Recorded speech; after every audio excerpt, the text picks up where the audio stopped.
Hello everyone, how are you doing? This is MD Tech here for another quick tutorial. In today's tutorial, I'm going to show you how to unblock an email address from sending you mail on your AOL Mail client.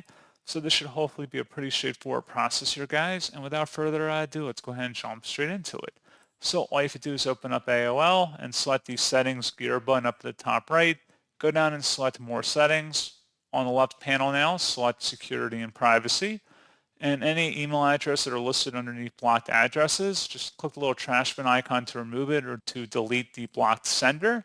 And that's all you have to do. So pretty straightforward process, guys. And as always, thank you for watching. I do hope that was able to help you out. And I do look forward to catching you all in the next tutorial. Goodbye.